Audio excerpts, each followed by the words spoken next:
겸허한 마음으로 주의 말씀을 기다립니다. 귀한 자리 부족한 종을 세우셨사오니 성령께서 임하셔서 말씀하여 주옵소서. 주님의 귀한 음성을 듣는 소중한 시간이 되게 하여 주옵소서. 예수님의 이름으로 기도하옵나이다. 아멘. 할렐루야. 오늘 아침도 주의 은혜가 우리 가운데 충만하시기를 주의 이름으로 축복합니다. 이런 얘기가 있습니다. 엄마 호떡하고 아기 호떡이 있었답니다. 그런데 아기 호떡이 먼저 불에 들어갔어요. 불에 들어가니까 아기 호떡이 엄마 뜨거워 그랬습니다. 그랬더니 엄마 호떡이 이렇게 말합니다. 얘야, 그것이 호떡의 인생이니 참아라 그랬어요. 좀 있다가 엄마 그래도 뜨거워 참아 그랬습니다. 조금 있다가 엄마 도저히 못 참겠어. 엄마가 뭐라 그래요? 뒤집어 그래요. 참 우리가 살면서 인생에 어려움이 있는데 참 그 어려움이 호떡 뒤집듯이 쉽게 해결되면 얼마나 좋을까. 손바닥 뒤집는 것처럼. 근데 참 인생이 그렇게 쉬운 일이 아니잖아요. 그래서 어찌 보면 인생은 고통의 연속이다, 아픔의 연속이다, 이렇게 말할 수 있는 것이 우리네 삶입니다. 그런데 이런 고통과 아픔이 왔을 때마다 사람들이 생각하는 그 단계가 있어요. 이런 아픔이, 이런 고통이, 때로는 질병의 문제, 자식의 문제, 경제적인 문제가 있을 때 세 가지 단계가 있습니다. 맨 먼저는 왜 이런 일이 내게 왔을까 하는 의문을 갖게 됩니다. 그 다음에 두 번째는 죄책감이에요. 내가 무슨 잘못을 했길래 이런 일이 왔을까? 세 번째는 원망의 생각입니다. 누구의 잘못 때문에 이런 일이 왔는가? 이게 보통은 어려움이 왔을 때나 또 나을 수 없는 질병이나 고통이 왔을 때 사람이 일반적으로 생각하는 과정이라고 할 수 있겠습니다. 그러나 남의 고통이 왔을 때, 다른 사람의 아픔을 봤을 때에도 우리가 때로는 잘못 생각하는 때가 있습니다. 흔히들 우리가 어떤 사람의 어려움을 봤을 때 늘 거의 생각하는 것이 인과의 응보 법칙으로 생각을 합니다. 무슨 말이냐면 저 사람에게 저런 어려움이 있는 것은 다 뭔가 죄가 있어서 그렇지, 뭔가 숨기는 죄가 있는 거 아니겠는가, 저 사람의 고통과 아픔은 그런 것이 아닌가, 그래서 마치 그런 고통은 당해도 싸다 하는 인과응보의 색안경을 끼고 봅니다. 이건 참 잘못된 시각이에요. 남의 아픔을 그렇게 함부로 말해서는 안 됩니다. 근데 오늘 우리가 같이 읽은 말씀은 흔한 이런 태도를 보이고 있는 사람들의 모습이 보이기도 해요. 잘 아시는 대로 예수님이 길을 가다가 나면서부터 소경된 사람을 보게 됩니다. 이때 보았다라는 말이 우리말로는 그냥 보았다라는 표현이지만 원어의 뜻을 살펴보면 그냥 여사히 영혼 없이 봤다는 것이 아니라 깊이 봤다는 거예요. 그의 아픔과 고통을 긍휼의 눈으로, 자비의 눈으로 깊이 보았다는 거예요.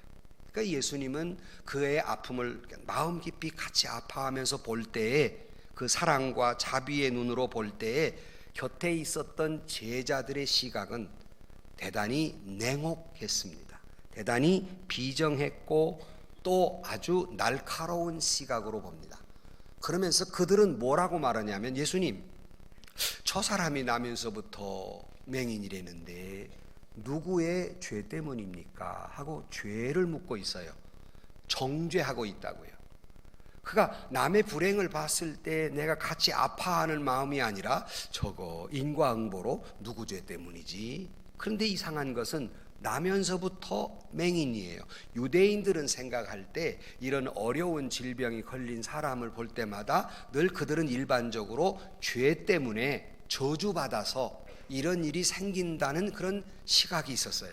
그러니까 어떻게 보면 이 질문이 당연한 것 같지만, 저거 예수님, 그런데 나면서부터 맹인이니, 아니 난 사람이 어떻게 죄를 지을 수 있겠습니까? 그러니까 나면서부터 그 사람이 죄진 겁니까? 아니면 부모 죄 때문에 자식이 그렇게 맹인이 된 것입니까? 라는 질문을 하고 있습니다.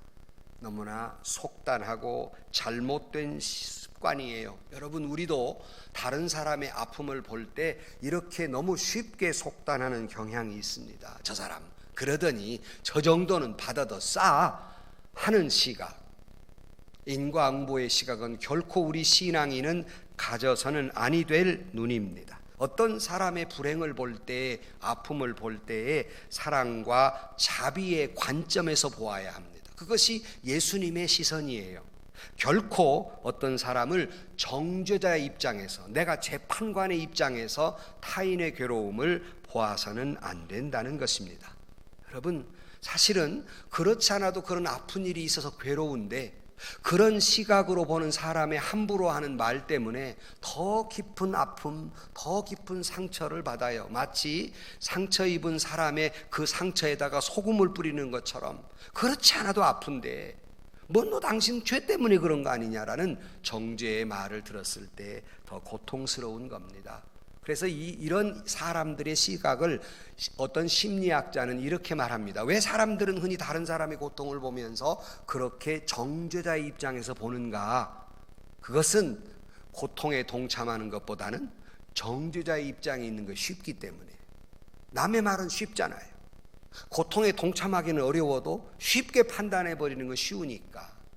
그러니까 다른 사람의 고통에 동참하기보다는 그 이유를 따져 묻는 게 더 쉽기 때문에 사람들은 쉽게 정죄자의 입장에 선다는 것입니다. 그러나 여러분, 우리가 잊지 말아야 할 것은 우리는 예수 믿는 사람이고 우리는 예수님을 닮아가야 할 사람이며 모든 걸 예수님의 시각으로 봐야 하는데, 예수님의 시선은 어떤 사람의 고통을 단순히 죄값으로 말하지 아니한다는 것입니다.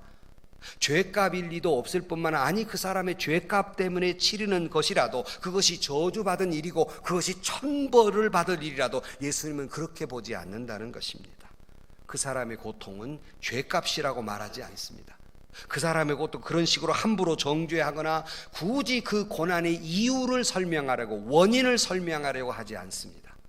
성경을 보면 어떤 사람의 고난, 아픔, 슬픔, 괴로움을 볼 때 정죄자, 그 고난의 원인을 따져 묻는 것이 아니라 그것을 해석하는 입장의 말씀을 하십니다. 그걸 어떻게 더 올바른 고통의 의미와 목적이 있는가를 창조적으로 말씀하는 것이 예수님의 시각입니다. 그러므로 우리도 어떤 사람의 고난을 볼 때 결코 재판관이나 정죄자의 혹독한 눈으로 바라보지 마시고 예수님의 눈으로 그의 고통을, 그의 아픔을 동참하는 마음으로 그의 불행을 부정적으로 보지 아니하고 함께하면서 그 고통에 대한, 그 고난에 대한 긍정적인 시각, 오히려 그것을 어떻게 해석하고 어떻게 극복할 것이냐의 시각으로 바라보아야만 한다는 것입니다. 그것이 다른 사람의 아픔도 그렇지만 내 아픔도 그렇게 해석하며 살아가야 한다는 것입니다. 다시 말하면 여러분, 고통에는 꼭 아픔만 있는 것이 아니라 거기에는 또 순기능, 긍정적인 요소도 있고 때로는 그것이 창조적인 요소가 있기 때문에 고통은 불행하고 절망할 이유라기보다는 그 의미 속에서 오히려 또 축복의 의미를 찾아가야 하는 것이 신앙인의 태도라는 말입니다. 여기에 우리의 아픔에 대한 해답이 있는 거예요. 정죄해서는 그 아픔을 극복할 만한 힘도 생기지 않고, 또는 누구의 원인, 죄를 생각하면 결코 해답이 보이지 않아요. 여러분, 혹시라도 이 자리에 참여한 여러분, 혹시라도 여러분이 지금 어떠한 아픔, 어떠한 고통, 어떤 어려움 속에 있으십니까? 여러분, 잊지 말아야 할 맨 먼저 생각하는 것은 여러분의 그 아픔에는 어떤 죄 때문이라기보다는 반드시 그 속에는 하나님의 깊으신 섭리와 뜻이 있음을 깨달아 아시기를 주의 이름으로 축원합니다. 이게 선제된 말씀을 우리가 같이 생각하면서 오늘 본문 제목, 고통을 다루신 하나님의 손길, 우리는 신앙인으로 어떻게 고통을 다루어 갈까? 미리 예고해 드린 대로 몇 주간에 걸쳐서 이 고통, 고난, 아픔에 대해서 같이 생각해 보면서 하나님의 뜻을 알아가고 또 위로를 받고 희망을 얻고 용기를 얻는 저와 여러분들이 되실 수 있기를 주의 이름으로 축복합니다.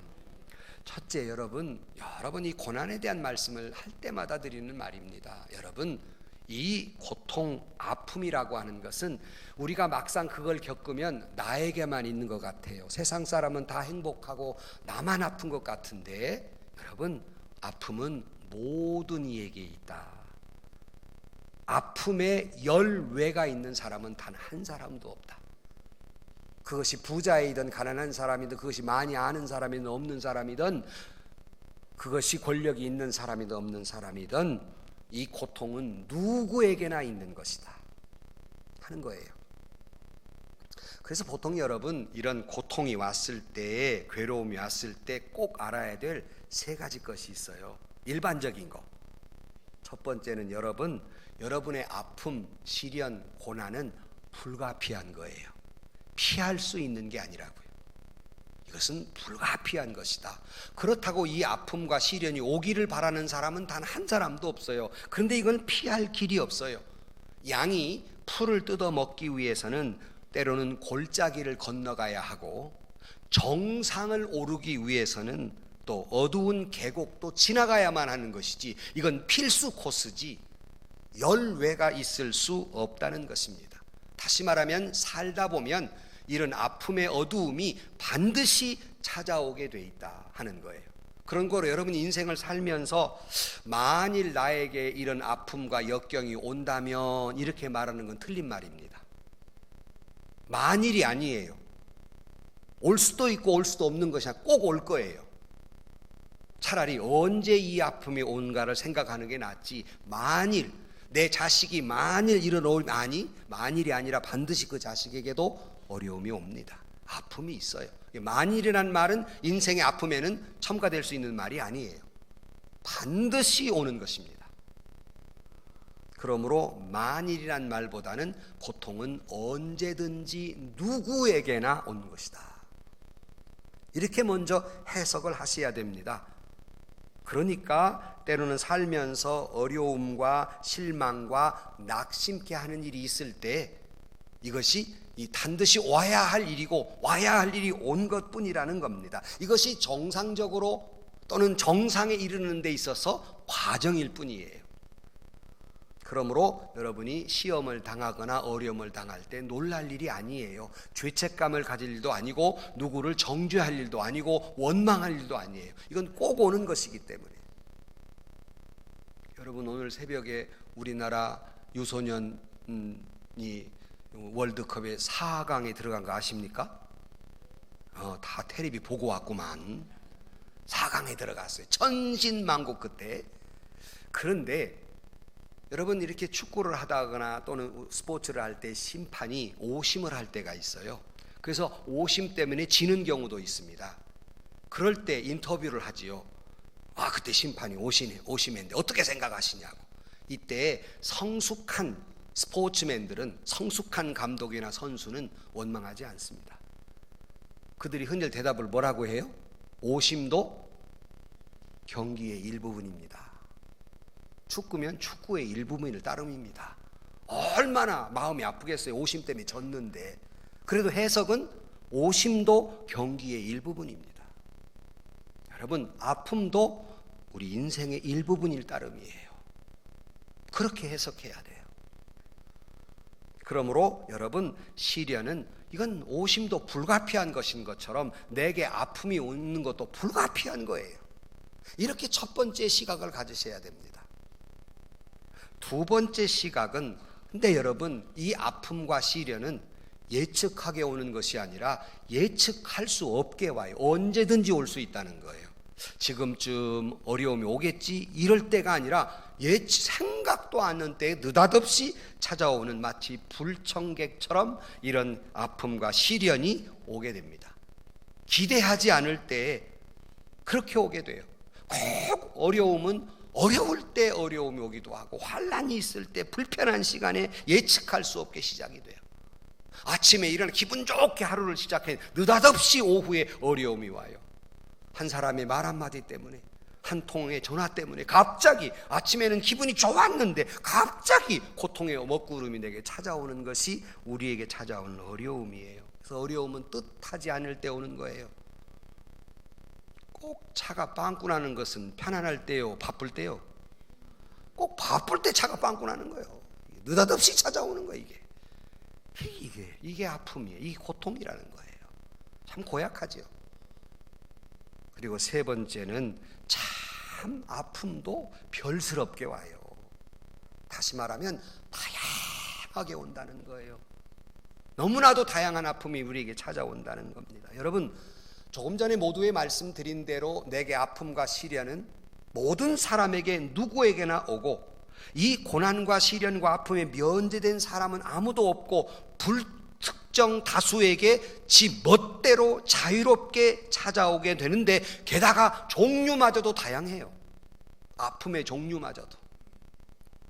인생의 고난과 시련은 그 형태도 다양한 모습이에요. 그래서 야고보 1장에 보면 너희가 여러 가지 시험을 만나거든 그랬어요.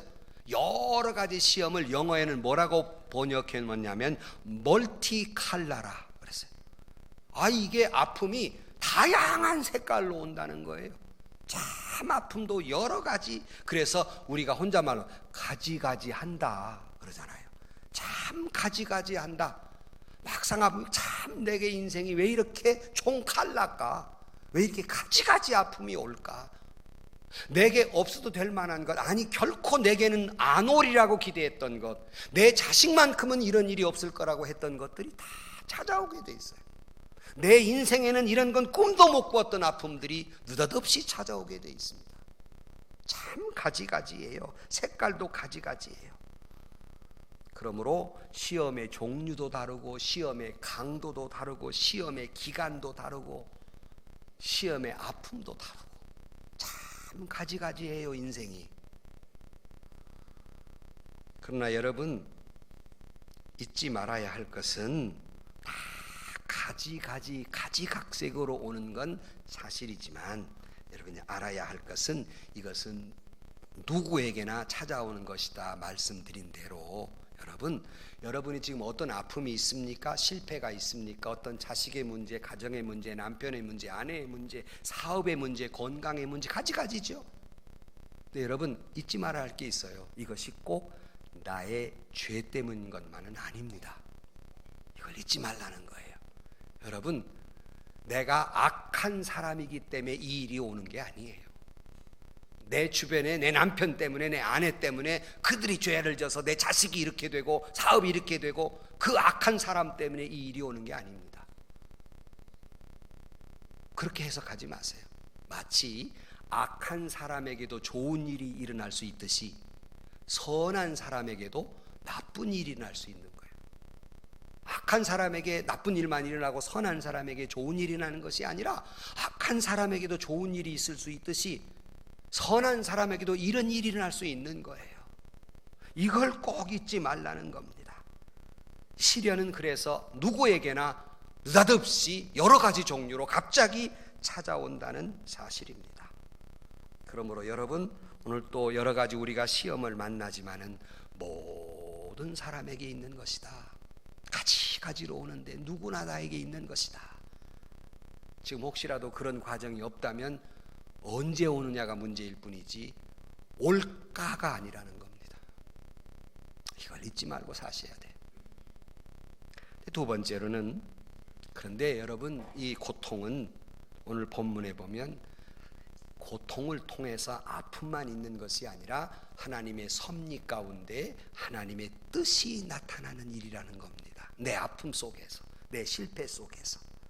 오늘 본문 3절에 보면 제자들이 앞에 누구 죄 때문입니까? 나면서부터 소경이 됐는데 이 사람 혹시라도 자기 죄입니까? 부모 죄입니까? 이렇게 따져 묻는 이 제자들의 정죄의식 속에서 예수님의 대답은 오늘 3절에 있습니다. 예수께 대답하시되 이 사람이나 그 부모의 죄로 인한 것이 아니라 그에게서 하나님이 하시는 일을 나타내고자 하심이라 그랬어요. 근데 조금 전에는 알아야 할 세 가지 말씀드렸는데, 이런 아픔이 올 때 해석이 보통은 세 가지로 해석을 해요. 지난 수요일 날 말씀을 전할 때 말씀을 드린 건데, 그 첫째가 어떻게 첫째 해석하고 있냐면, 첫째는 운명이다, 숙명적으로 해석해요. 운명이다. 그렇게 해석을 해요.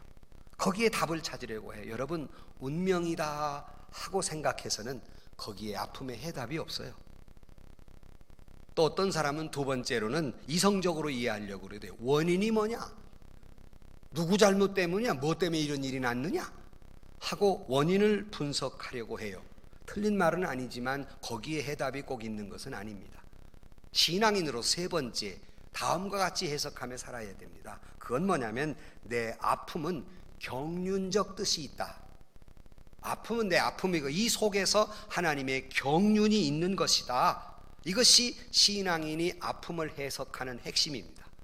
여러분에게 지금 어떤 종류, 아니 그 사람이 꼭 죄를 지어서 죄로 인한 결과일 수도 있고 아니면 억울한 일일 수도 있고 다 그런 일이 있을 수 있지만, 그러나 우리의 해석은 이걸 다 모두어서 이 속에도 하나님의 경륜이 있고 내 죄 때문에 오는 어려움이라 할지라도 하나님의 섭리하심이 반드시 이 속에 있다는 것입니다.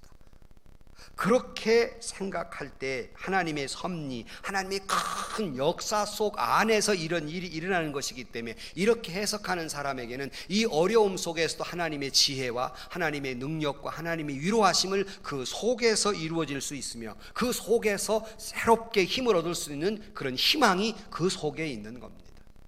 원망에서는 희망이 보이지 않습니다.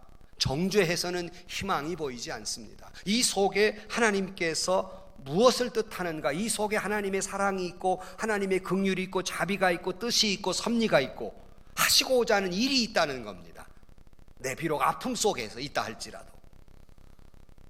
그래서 오늘 본문에 보면 그에게서 하나님이 하시는 일을 나타내고자 함이라 그러셨는데, 이때 나타낸다고 하는 것은 마치 조명을, 빛을 비추는 것 같다 그랬어요. 그러니까 하나님은 내 아픔 속에서 빛을 비추어 주고 있어요. 어떤 빛을? 하나님의 위대한, 하나님의 놀라운 섭리와 사랑과 긍휼과 하나님의 뜻을 이 아픔 속에 선명하게 보여주고 있다는 겁니다.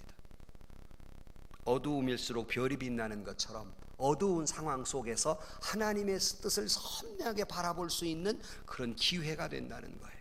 이것이 곧 우리가 어떤 아픔이 왔을 때, 어려움이 왔을 때 경륜적으로 해석하는 것이다 하는 거예요. 그러므로 여러분, 오히려 여러분이 어려울 때, 힘들 때, 아플 때 하나님을 바라보게 되고, 하나님을 바라볼 때 그 하나님의 위대하심과 그래도 버리지 않으신 하나님의 사랑과 긍휼과 자비와 은혜를 확실히 깨달아 알게 됩니다. 편안할 때 알게 되는 것이 아니라 아픔이 올 때 알게 되는 거예요. 그러므로 이것을 경륜적으로 해석하라. 늘 고통에 대한 말씀을 들을 때마다 당신의 고통에도 하나님의 뜻과 목적이 있다. 이걸 잊지 마라. 이걸 경륜적으로 해석하는 거예요. God purpose behind your pain. 당신의 아픔의 뒤에는 하나님의 선한 뜻이 있어요. 목적이 있어요. 이렇게 생각하면 아픔이 아픔으로 다가오지 않습니다. 어떤 목적을 향해 달려가고 있음을 알게 됩니다. 이것이 성경의 일관된 주제이기도 하고 이것이 반드시 우리가 가야 할 길이기도 하는 거예요. 조금 전에 모두에 말씀드린 대로 정상을 오르려 하는 사람은 반드시 골짜기를 지나고 언덕을 지나가야만 하는 것처럼 그 아픔이 있고 그 속에서 하나님의 뜻이 이루어지기에 고난의 전문가, 성경의 고난의 전문가가 누구게요? 욥이에요. 고난의 전문가 이 욥이, 그는 이렇게 고백하지, 유명한 고백, 욥기 23장 10절 말씀에 그러나 내가 가는 길을 그가 아시나니 그가 나를 단련하신 후에는 내가 순금같이 되어 나아오리라. 그가 그 비참하게 자식 잃고 재산 잃고 아내 잃고 친구 잃고 건강 잃고 인간에게 있는 건 모두 그것도 그의 잘못이 아니라 애매한 고난으로 당했지만 그의 해석은 경륜적이었어요. 내가 이렇게 고난받는 건 나를 단련하신 후에 정금처럼 나아가는 과정일 뿐이다. 이것이 고난의 아픔의 전문가 욥의 해석입니다. 그러므로 여러분, 그렇다고 누가 아픔이 좋겠습니까? 누가 실패가 좋겠습니까? 누가 고난이 좋겠습니까? 누가 실패를 좋아하겠습니까? 다 싫어하죠. 저도 싫어요. 그러나 그 속에도 하나님의 뜻이 있다. 뜻밖의 뜻이 있다.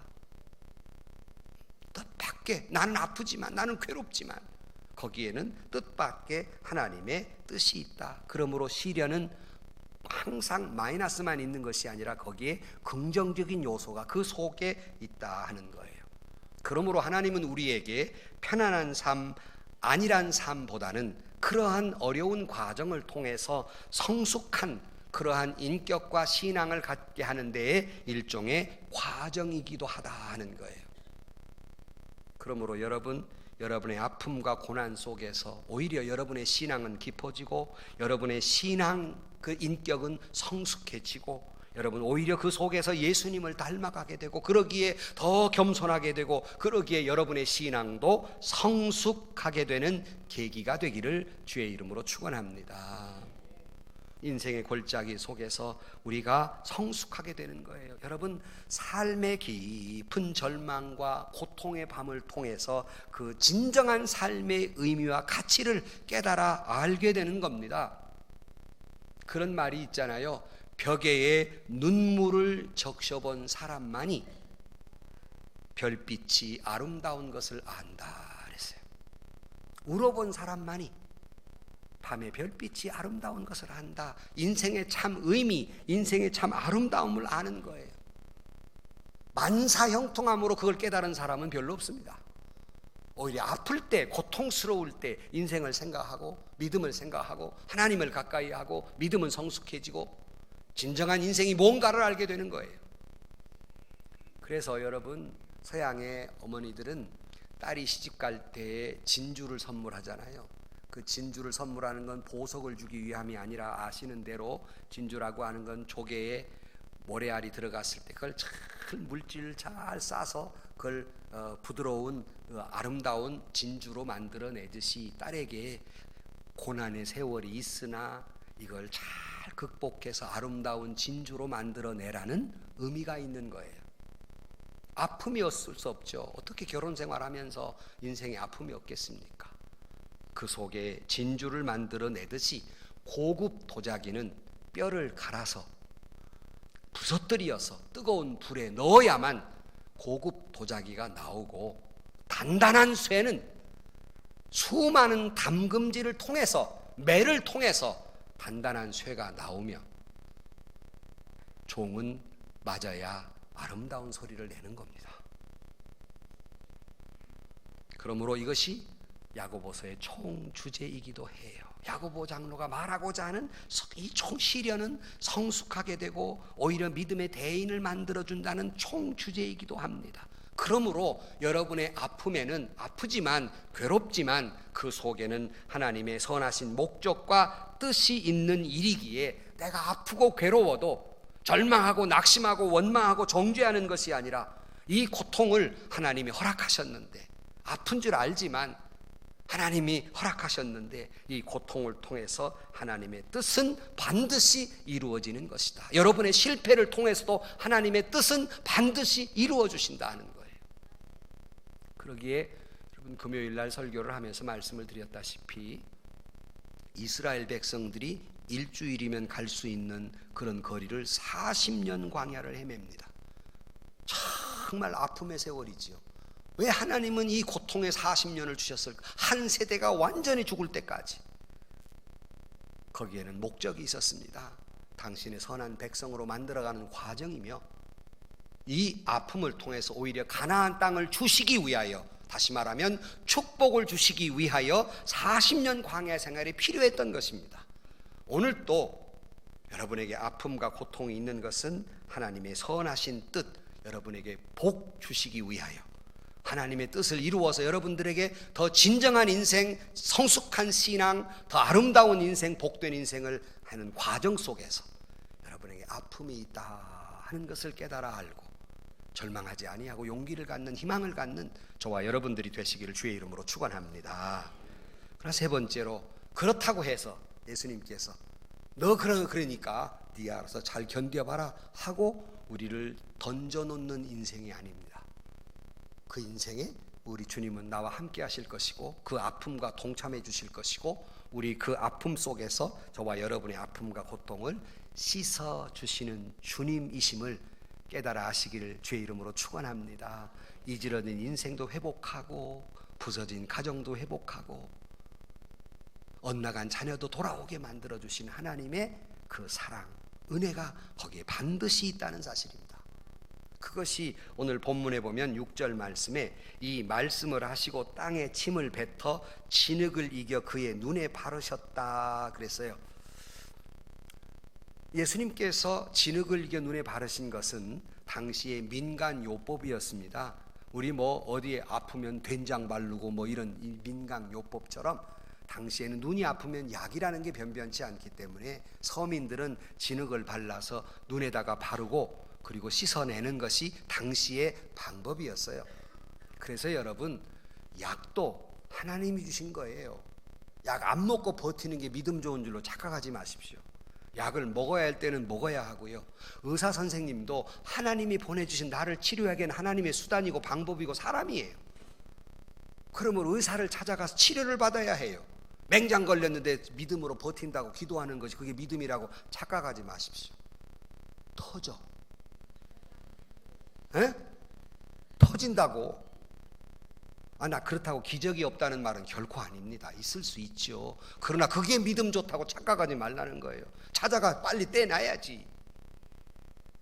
예수님도 당시에 민간요법으로 이렇게 쓰셨는데 거기에 저는 좀 더 보고자 하는 것은 주님이 그의 그 어두운 눈을 어루만지고 계시다는 그 따스한 어루만짐에 대한 사랑을 보고자 하는 것이에요. 그러므로 그의 아픔을 내버려 둔 것이 아니라 진흙을 이겼던 뭘 했던 당신의 손으로 그의 아픔을 어루만지고 계시다. 그런 사랑의 하나님, 그 긍휼의 하나님, 은혜의 하나님이시다 하는 말이에요. 병원에 가서 정말 요즘 뭐 많은 의사 선생님들이 환자가 많으니까 뭐 몇 초, 뭐 몇 분밖에 환자하고 대화하지 않는다. 우리 환자로서는 참 불평스럽지만은 바쁘니까 그런데 그래도 그런 병원에 가서 의사 선생님이 만져주기만 해도 낫는 것 같잖아요. 안 그래요? 만지면 더 아파요? 엄마가 배 아픈데 만져주기만 해도 낫는 것 같잖아요. 그것이 그 사랑과 그 아픔에 대한 동참을 해줌으로써의 내게 오는 은혜예요.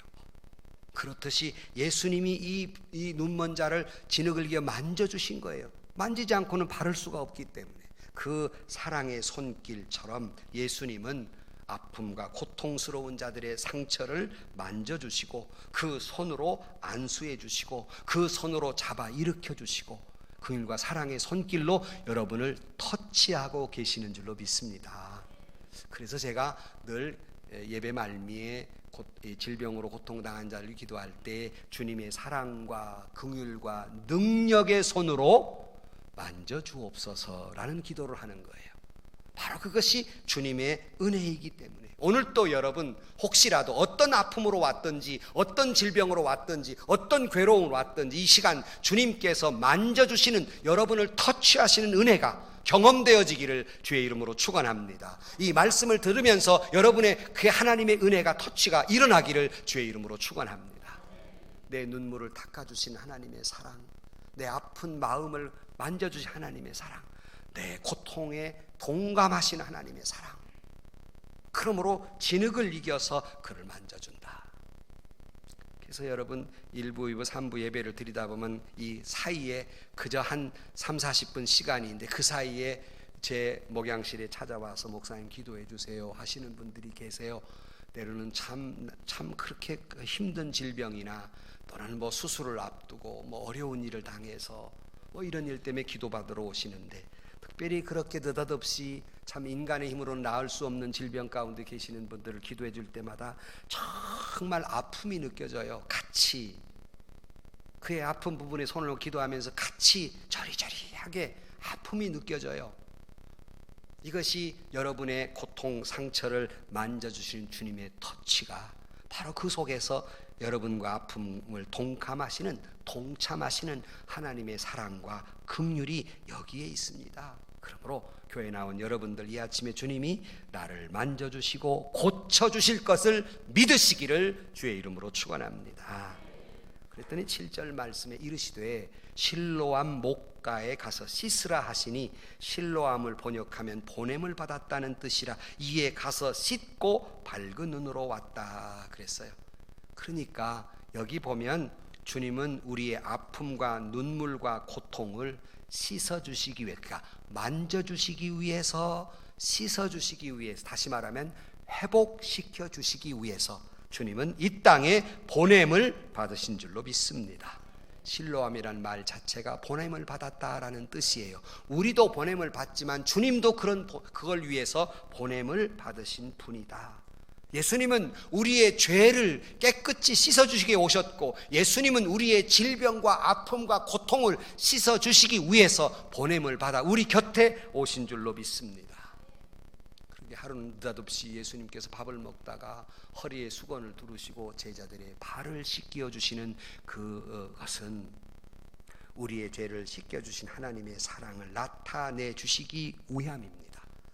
우리의 죄도 씻어주시고 우리의 눈물도 씻어주시고 우리의 아픔도 씻어주신 하나님, 그 하나님의 사랑이 우리 가운데 있다는 것입니다. 우리가 살면서 눈물을 흘릴 때 주님 내게 찾아오셔서 눈물을 닦아주시고 어루만져 주실 것이고, 내가 살며 때로는 주님 앞에 고통스러울 때 내 마음을 만져주시고, 때로는 내가 죄 가운데 죄책감 속에 있을 때 내 죄를 용서하시는 하나님의 사랑, 그 사랑을 깊이 깨닫고 이 예배를 통해, 이 말씀을 통해서 그것이 경험되어지기를 주의 이름으로 축원합니다. 오늘 여러분은 어떤 고통에 시달리고 있습니까? 어떤 아픔, 때로는 배신감일 수도 있지요. 어떤 때에는 질병일 수도 있습니다. 무엇이 아프고 무엇을 여러분 힘들게 합니까? 여러분, 이 고통을 통해서 하나님의 선명한 뜻이 나타나고, 이 고통과 어려움의 과정을 통해서 여러분 하나님의 위대한 역사가 일어날 줄로 믿습니다.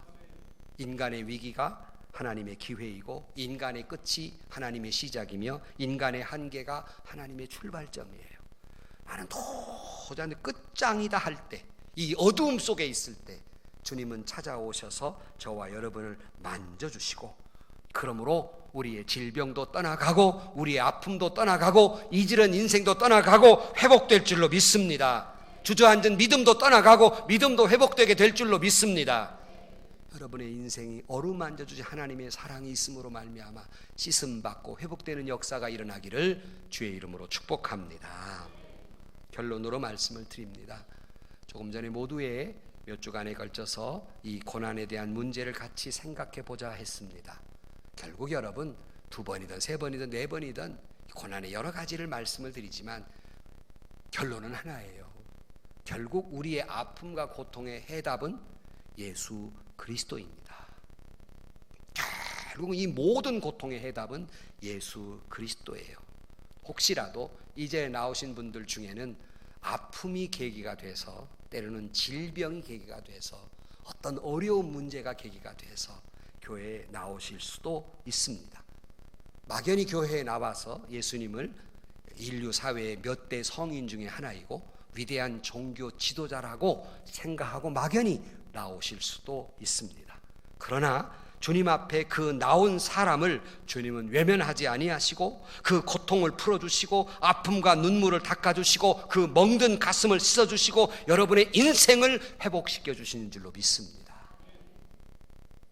오늘의 실로암은 교회입니다.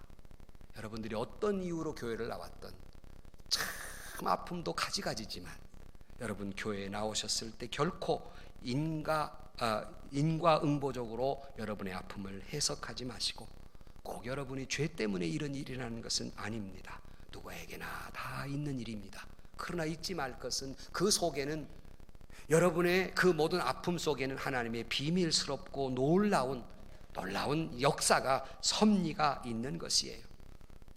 이것이 내가 자초한 일일 수도 있고 내가 잘못한 결과일 수도 있지만, 그러나 그 속에서 하나님의 역사는 여전히 계속될 것이며, 그 속에서 하나님의 능력과 사랑과 은혜는 오히려 여러분에게 베풀어지게 될 줄로 믿습니다. 실로암 목가에 가서 씻으라 주님 말씀하십니다. 여러분들이 교회에 나오셔서 주님을 만나면 여러분의 슬픈 눈물을 씻어주시고 과거의 아픈 상처를 씻어주시고 여러분의 죄를 씻어주시며 여러분을 어루만져 주시고 쓰다듬어 주시고 닦아 주시고 회복시켜 주시는 하나님의 사랑이 여러분 가운데 함께 하실 줄로 믿습니다.